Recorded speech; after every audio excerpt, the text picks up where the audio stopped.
Vanakkam Kashi,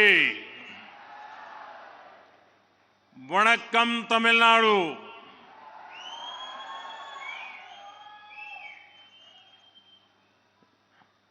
Those who are coming from Tamil Nadu, I request them to use your earphone. First time using AI technology.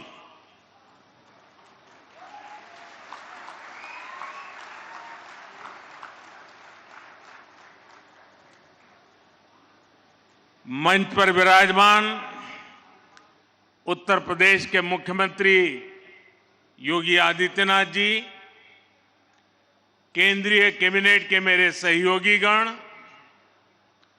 Kashi और तमिलनाडु के विद्वज्जन, तमिलनाडु से मेरी काशी पधारे भाई और बहनों, अन्य सभी महानुभाव, देवी और सज्जनों, आप सब इतनी बड़ी संख्या में सैकड़ों किलोमीटर सफर तय करके काशी आए हैं। काशी में आप सब अतिथि से ज्यादा मेरे परिवार के सदस्य के तौर पर यहां आए। मैं आप सभी का काशी तमिल संगमम में स्वागत करता हूं।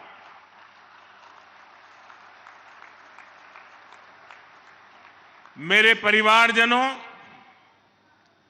तमिलनाडु से काशी आने का मतलब है महादेव के एक घर से उनके दूसरे घर आना। तमिलनाडु से काशी आने का मतलब है मदुरई मीनाक्षी के यहां से काशी विशालाक्षी के यहां आना। इसलिए तमिलनाडु और काशी वासियों के बीच हृदय में जो प्रेम है, जो संबंध है, वो अलग भी है और अद्वितीय भी है। मुझे विश्वास है काशी के लोग आप सभी की सेवा में कोई कमी नहीं छोड़ रहे होंगे।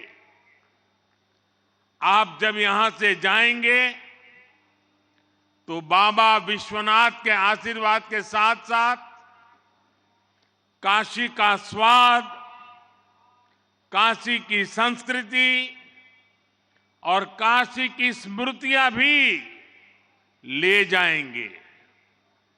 आज यहां आर्टिफिशियल इंटेलिजेंस के माध्यम से टेक्नोलॉजी का नया प्रयोग भी हुआ है। ये एक नई शुरुआत हुई है और उम्मीद है इससे आप तक मेरी बात पहुंचना और आसान हुआ है। Is it okay? Annamalai? The friends from Tamil Nadu, is it okay? You enjoy? So this was my first experience. In future I will use it. You will have to give me the detailed response. Now, as usual, I'll speak in Hindi. He will help me to interpret in Tamil. मेरे परिवारजनों, आज यहां से Kanyakumari Varanasi Tamil Sangamam train को हरी झंडी दिखाई गई है।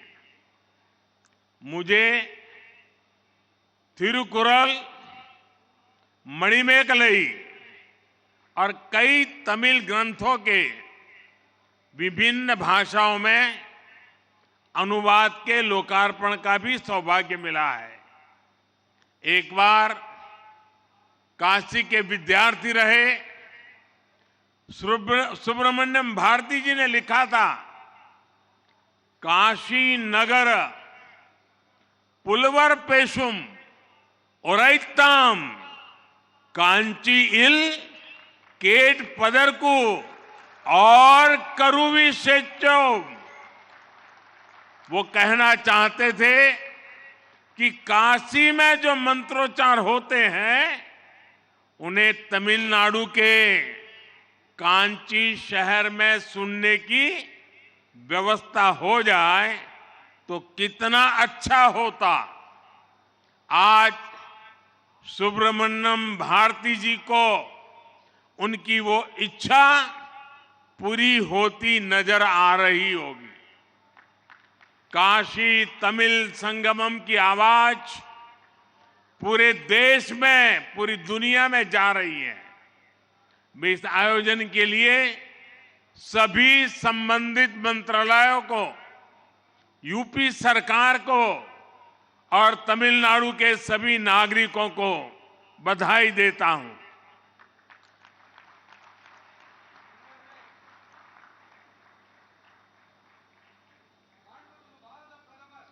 माइक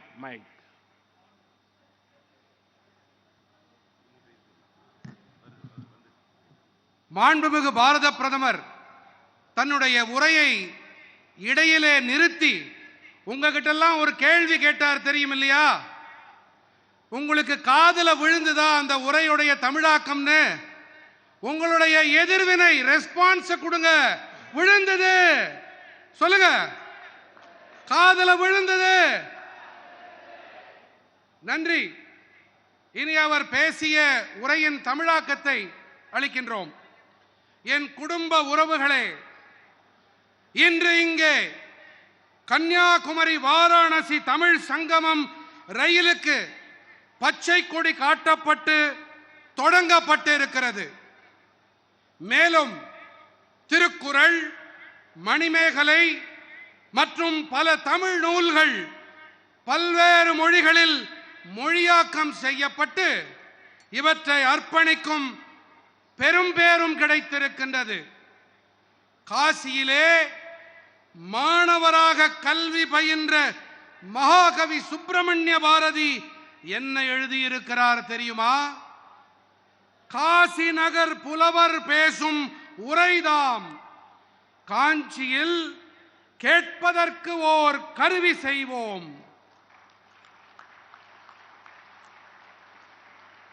அவர் கூற விரும்பியது என்ன தெரியுமா? காசியிலே புரியப்படும் மந்திர உச்சாடனங்கள் எல்லாம் தமிழ்நாட்டின் காஞ்சி மாநகரிலே கேட்கப்படக்கூடிய ஒரு அமைப்பு, ஒரு கருவி ஏற்படுத்தப்படுமானால் எத்தனை அருமையாக இருக்கும் என்பதே அவருடைய தொலைநோக்காக இருந்தது. பாரதி அவர்களின் நல்விருப்பம் இன்று நிறைவேறி வருகின்றது. காசி தமிழ் சங்கமத்தின் குரல் தேசமெங்கிலும் உலகெங்கிலும் ஒலித்துக் கொண்டிருக்கின்றது.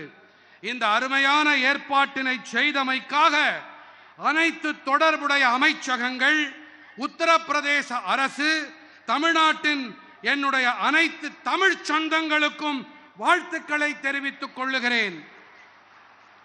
मेरे परिवारजनों, पिछले वर्ष काशी तमिल संगमम शुरू होने के बाद से ही इस यात्रा में दिनों दिन लाखों लोग जुड़ते जा रहे हैं। विभिन्न मठों के धर्मगुरु, स्टूडेंट्स, तमाम कलाकार, साहित्यकार, शिल्पकार, प्रोफेशनल्स, कितने ही क्षेत्र के लोगों को इस संगमम से आपसी संवाद और संपर्क का एक प्रभावी मंच मिला है। मुझे खुशी है कि संगमम को सफल बनाने के लिए बनारस हिंदू विश्वविद्यालय और आईआईटी मद्रास भी साथ आए हैं। आईआईटी मद्रास ने बनारस के हजारों स्टूडेंट्स को साइंस और मैथ्स में ऑनलाइन सपोर्ट देने के लिए विद्या शक्ति इनिशिएटिव शुरू किया है। 1 वर्ष के भीतर हुए अनेक कार्य इस बात के प्रमाण है कि काशी और तमिलनाडु के रिश्ते भावनात्मक भी है और रचनात्मक भी है। என் குடும்ப உறுப்பினர்களே, கடந்த ஆண்டு காசி தமிழ்ச் சங்கமம் தொடங்கப்பட்ட பிறகிலிருந்தே இந்த யாத்திரையோடு வெகு சில நாட்களிலேயே லட்சக்கணக்கான பேர்கள் தங்களை இணைத்துக் கொண்டே வருகின்றார்கள். பல்வேறு மடங்களின் குருமார்கள், மாணவர்கள், அனைத்து கலைஞர்கள், இலக்கிய கர்த்தாக்கள், கைவினைஞர்கள், பேராசிரியர்கள் என பல்வேறு துறைகளைச் சேர்ந்த பெருமக்கள் பரஸ்பர உரையாடலிலும் ஊடாடலிலும் ஈடுபட இந்த சங்கமம் ஒரு வளமான தளம் அமைத்துக் கொடுத்திருக்கின்றது. இந்த சங்கமத்தை ஒரு வெற்றி சங்கமமாக ஆக்க பனாரஸ் இந்து பல்கலைக்கழகமும் மதராஸ் இந்திய தொழில்நுட்ப கழகமும் ஒருங்கிணைந்து செயல்பட்டு வருகின்றன. மதராஸ் இந்திய தொழில்நுட்ப கழகமானது பனாரஸின் ஆயிரக்கணக்கான மாணவர்களுக்கு அறிவியல் மற்றும் கணிதத்தையும் இணைய வழியிலே கற்பிக்கும் பொருட்டு வித்யா சக்தி முன்னெடுப்பை தொடங்கி இருக்கின்றது. காசி தமிழ்நாட்டிற்கு இடையேயான உறவு பாலம் என்பது எத்தனை உணர்வு பூர்வமானது, எத்தனை ஆக்கப்பூர்வமானதும் என்பதும் கூட அதற்கு ஓராண்டிற்கு உள்ளாக அரங்கேறிய அனைத்து செயல்பாடுகளும் சான்றாக விளங்குகின்றன. मेरे परिवारजनों, काशी तमिल संगमम ऐसा ही अविरल प्रवाह है जो एक भारत श्रेष्ठ भारत इस भावना को लगातार मजबूत कर रहा है। इसी सोच के साथ कुछ समय पहले काशी में ही गंगा पुष्करालु उत्सव यानी काशी तेलुगु संगमम भी हुआ था। गुजरात में हमने सौराष्ट्र तमिल संगमम का भी सफल आयोजन किया था। एक भारत श्रेष्ठ भारत के लिए हमारे राजभवनों ने भी बहुत अच्छी पहल की है। अब राजभवनों में दूसरे राज्यों के स्थापना दिवस समारोह धूमधाम से मनाए जाते हैं। दूसरे राज्यों के लोगों को बुलाकर विशेष आयोजन किए जाते हैं। एक भारत श्रेष्ठ भारत की ये भावना उस समय भी नजर आई जब हमने संसद के नए भवन में प्रवेश किया। नए संसद भवन में पवित्र सेंगोल की स्थापना की गई है। आदिनम के संतों के मार्गदर्शन में यही सेंगोल 1947 में सत्ता के हस्तांतरण का प्रतीक बना था। एक भारत श्रेष्ठ भारत की भावना का यही प्रवाह है जो आज हमारे राष्ट्र की आत्मा को सींच रहा है। அன்பு நிறை என் குடும்ப சொந்தங்களே, காசி தமிழ்ச் சங்கமம் என்பது இடையறாத தடையில்லாத ஒரு பிரவாகம். இது ஒரே பாரதம் உன்னத பாரதம் என்ற உணர்வினுக்கு தொடர்ந்து வலுகூட்டி வருகின்றது. இந்த எண்ணத்தை அடியொற்றியே சில காலம் முன்பாக காசியிலே கங்கா புஷ்கராலு உற்சவம், அதாவது காசி தெலுங்கு சங்கமமும் நடந்தேறியது. குஜராத்திலே நாம் சௌராஷ்டிர தமிழ் சங்கமத்தை வெற்றிகரமாக அரங்கேற்றினோம். ஒரே பாரதம் உன்னத பாரதம் என்பதை முன்னெடுத்து செல்லும் பொருட்டு நமது ஆளுநர் மாளிகைகளும் கூட பெரிய அளவிலே முன்னெடுப்பை செய்திருக்கின்றன. இப்போதெல்லாம் ஆளுநர் மாளிகைகளில் பிற மாநிலங்களின் நிறுவன நாள் கொண்டாடப்படுகிறது. பிற மாநில மக்களை அழைத்து சிறப்பான ஏற்பாடுகளும் நிகழ்ச்சிகளும் நடத்தப் பெறுகின்றன. ஒரே பாரதம் உன்னத பாரதத்தின் இந்த உணர்வு நாம் புதிய நாடாளுமன்ற கட்டிடத்தில் நுழையும் வேளையிலே கூட பளிச்சிட்டது. புதிய நாடாளுமன்ற கட்டிடத்திலே புனிதமான செங்கோல் ஸ்தாபிக்கப்பட்டது. புனிதமிகு ஆதீனங்களின் வழிகாட்டுதலின் பேரில் இந்த செங்கோல் தான் 1947ஆம் ஆண்டு ஆட்சி மாற்றத்தின் அடையாளமாக அமைந்தது. ஒரே பாரதம் உன்னத பாரதம் உணர்வின் இந்த பெருக்குதான் இன்று நமது தேசத்தின் ஆன்மாவிற்கு நீரூற்றி உரம் சேர்த்து வருகின்றது.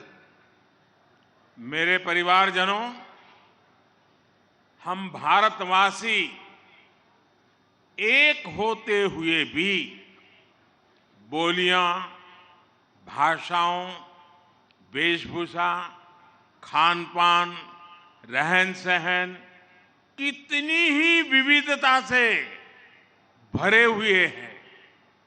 भारत की ये विविधता उस आध्यात्मिक चेतना में रची बसी है जिसके लिए तमिल में कहा गया है, निरेलाम गंगे निलमेलाम काशी. ये वाक्य महान पांड्य राजा पराक्रम पांड्यन का है. इसका अर्थ है हर जल गंगा जल है, भारत का हर भूभाग काशी है. जब उत्तर में आक्रांताओं द्वारा हमारी आस्था के केंद्रों पर, काशी पर आक्रमण हो रहे थे, तब राजा पराक्रम पांड्यन ने तेनकाशी और शिव काशी में ये कहकर मंदिरों का निर्माण कराया कि काशी को मिटाया नहीं जा सकता. आप दुनिया की कोई भी सभ्यता देख लीजिए, विविधता में आत्मीयता का ऐसा सहज और श्रेष्ठ स्वरूप आपको शायद ही कहीं मिलेगा. अभी हाल ही में G20 समिट के दौरान भी दुनिया भारत की इस विविधता को देखकर चकित थी. என் பிரியமான குடும்ப சொந்தங்களே, பாரத நாட்டவர்களான நாம் ஒன்றானவர்கள் என்ற அதே வேளையிலே பேச்சு வழக்குகள், மொழிகள், ஆடை அணிகள், உணவு பழக்கங்கள், இருப்பிட அமைப்புகள் என பன்முகத்தன்மையை பல கொண்டவர்கள்.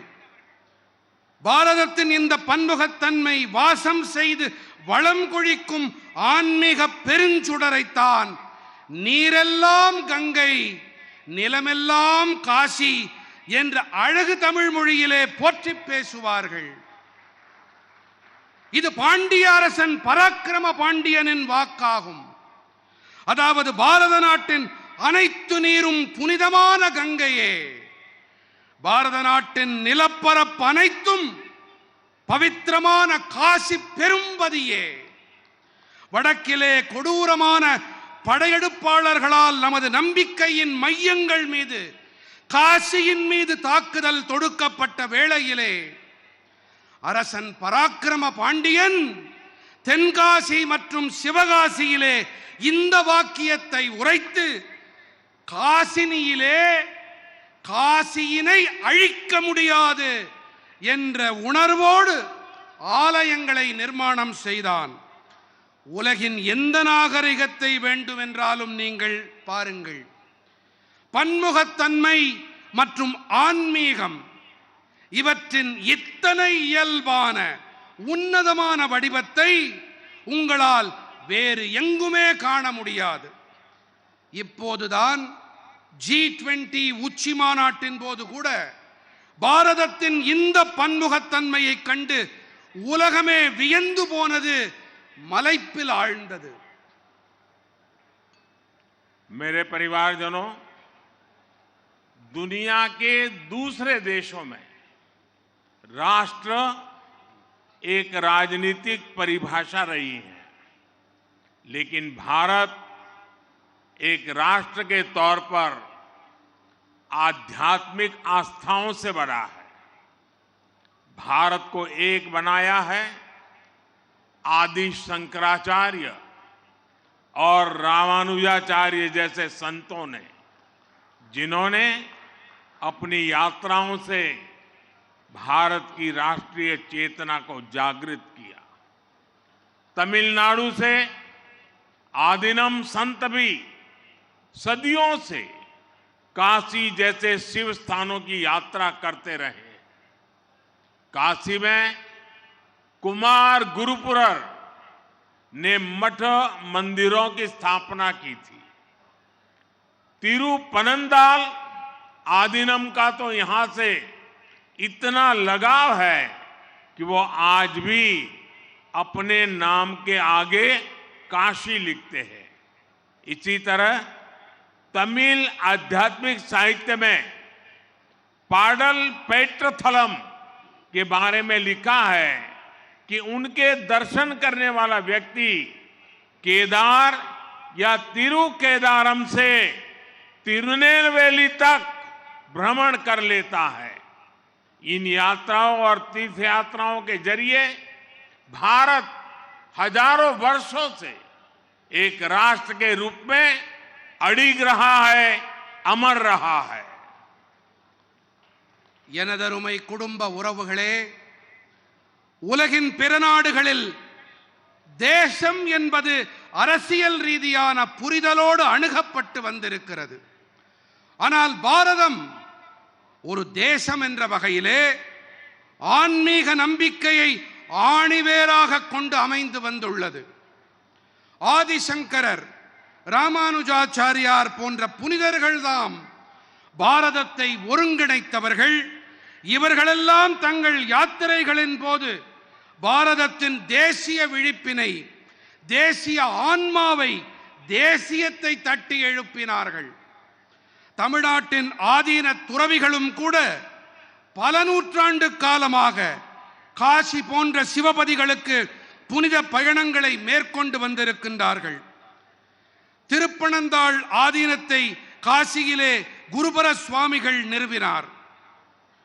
இன்று கூட திருப்பனந்தாள் ஆதீன கர்த்தர்கள் தங்கள் பெயருக்கு முன்பாக காசிவாசி என்று எழுதுகிறார்கள். இதைப் போலவே தமிழின் ஆன்மீக நூல்களிலே பாடல் பெற்ற தலம் எனும் போது இவற்றை தரிசனம் செய்யும் மனிதர் திருக்கேதாரம் முதல் திருநெல்வேலி வரை யாத்திரை மேற்கொண்டவராகிறார். இந்த யாத்திரைகள், புனித பயணங்கள் வாயிலாக பல்லாயிரம் ஆண்டு காலமாக பாரதம் ஒரே தேசம் என்ற வகையில் நீடித்து அமரத்துவம் பெற்றதாக விளங்கி வந்திருக்கின்றது. मुझे खुशी है कि काशी तमिल संगमम के जरिए देश के युवाओं में अपनी इस प्राचीन परंपरा के प्रति उत्साह बढ़ा है। तमिलनाडु से बड़ी संख्या में लोग, वहां के युवा काशी आ रहे हैं। यहां से प्रयाग, अयोध्या और दूसरे तीर्थों में भी जा रहे हैं। मुझे बताया गया है कि काशी तमिल संगमम में आने वाले लोगों को अयोध्या दर्शन की भी विशेष व्यवस्था की गई है। महादेव के साथ ही रामेश्वरम की स्थापना करने वाले भगवान राम के दर्शन का सौभाग्य अद्भुत है। காசி தமிழ் சங்கமத்தின் வாயிலாக தங்களுடைய இந்த பண்டைய பாரம்பரியம் குறித்து தேசத்தின் இளைஞர்களிடத்திலே உற்சாகம் அதிகரித்திருக்கிறது என்பது மகிழ்ச்சியை அளிக்கிறது. தமிழ்நாட்டிலிருந்து அதிக எண்ணிக்கையில் மக்கள், அங்கிருக்கும் இளைஞர்கள் காசிக்கு வருகின்றார்கள். இங்கிருந்து பிரயாகை, அயோத்தி, என பிற புனித இடங்களுக்கும் சென்று வருகின்றார்கள். காசி தமிழ் சங்கமத்திற்கு வரும் மக்கள் அயோத்திக்கு புனித யாத்திரை மேற்கொள்ளவும் சிறப்பான ஏற்பாடுகள் செய்யப்பட்டிருப்பதாக எனக்கு தெரிவிக்கப்பட்டிருக்கின்றது. மகாதேவரோடு சேர்ந்து ராமேஸ்வரத்தை ஸ்தாபித்த பகவான் ஸ்ரீராமனையும் தரிசிக்கும் பெரும் பேறு அலாதியானது, அற்புதமானது. मेरे परिवारजनों, हमारे यहाँ कहा जाता है, जाने बिनु न होई प्रतीति, बिनु प्रतीति होई नहीं प्रीति। अर्थात जानने से विश्वास बढ़ता है और विश्वास से प्रेम बढ़ता है। इसलिए ये जरूरी है कि हम एक दूसरे के बारे में, एक दूसरे की परंपराओं के बारे में, अपनी साझी विरासत के बारे में जाने। दक्षिण और उत्तर में काशी और मदुराई का उदाहरण हमारे सामने है। दोनों महान मंदिरों के शहर है, दोनों महान तीर्थ स्थल है। मदुराई वैगई के तट पर स्थित है और काशी गंगई के तट पर। तमिल साहित्य में वैगई और गंगई दोनों के बारे में लिखा गया है। जब हम इस विरासत को जानते हैं तो हमें अपने रिश्तों की गहराई का भी एहसास होता है। என் நெஞ்சம் நிறை குடும்ப பந்தங்களே, நம் நாட்டிலே ஒன்று கூறப்படுவதுண்டு, ஜானே பினு ந ஹோய் பரதீதி, பினு பரதீதி ஹோய் நஹி பிரீத்தி. அதாவது அறிந்து கொள்வதால் நம்பிக்கை அதிகரிக்கிறது, நம்பிக்கை அதிகரிப்பதால் அன்பு அதிகரிக்கிறது என்பதே இந்த ஹிந்தி மொழி பழமொழியின் பொருள். அந்த வகையிலே நாம் பரஸ்பரம் ஒருவருக்கொருவர், ஒருவர் மற்றவரது பாரம்பரியங்களை பற்றியும் நம்முடைய தொன்மையான மரபுகள் குறித்தும் தெரிந்து கொள்வது முக்கியமானது. தென்னகத்திலும் வடநிலத்திலும் காசி மற்றும் மதுரை என்ற எடுத்துக்காட்டுகள் நம் கண்முன்னே இருக்கின்றன. இரண்டுமே மகத்தான தொன்மையான ஆலய நகரங்கள், இரண்டுமே மிகச் சிறப்பான புனித யாத்திரை தீர்த்தங்கள். மதுரை அம்பதி வைகையாற்றின் கரையினிலே அமைந்திருக்கிறது என்றால், காசியோ கங்கை அன்னையின் மடியினிலே இருக்கின்றது. தமிழ் இலக்கியங்கள் கங்கை மற்றும் வைகை என்ற இந்த இரண்டு நதிகளை பற்றியும் விரித்து பேசுகின்றன. நாம் இந்த மரபினை அறிந்து கொள்ளும் போது நமது உறவுகளின் ஆழத்தை நம்மால் நன்றாக உணர்ந்து கொள்ள முடியும். मेरे परिवारजनों, मुझे विश्वास है काशी तमिल संगमम का ये संगम इसी तरह हमारी विरासत को सशक्त करता रहेगा, एक भारत श्रेष्ठ भारत की भावना को मजबूत बनाता रहेगा। आप सभी का काशी प्रवास सुखद हो, इसी कामना के साथ मैं अपनी बात समाप्त करता हूं और साथ साथ तमिलनाडु से आए हुए प्रसिद्ध गायक भाई श्रीराम को काशी आने पर और हम सबको भाव विभोर करने के लिए मैं श्रीराम का हृदय से धन्यवाद करता हूं, उनका अभिनंदन करता हूं। और काशीवासी भी तमिल सिंगर श्रीराम को जिस भक्ति भाव से सुन रहे थे, उसमें भी हमारी एकता की ताकत के दर्शन कर रहे थे। मैं फिर एक बार काशी तमिल संगमम की इस यात्रा को, अविरत यात्रा को अनेक अनेक शुभकामनाएं देता हूं और आप सभी का बहुत बहुत धन्यवाद करता हूं।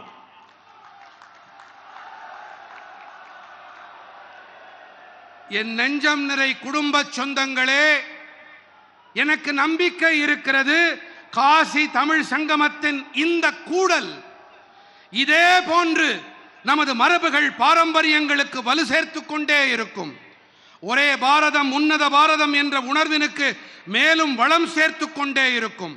உங்கள் அனைவரின் காசிவாசம் இன்பமானதாக இருக்கட்டும்.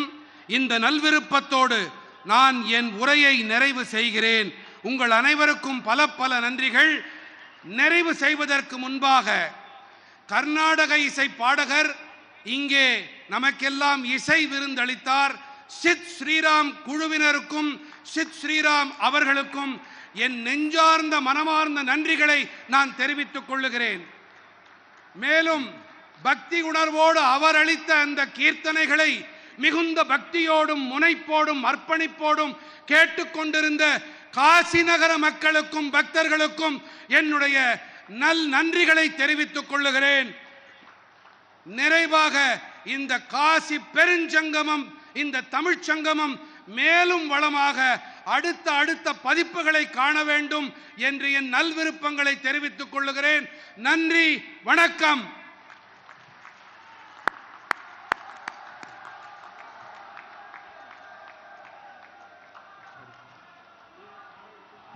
बहुत बहुत धन्यवाद माननीय प्रधानमंत्री जी, आपके प्रेरणा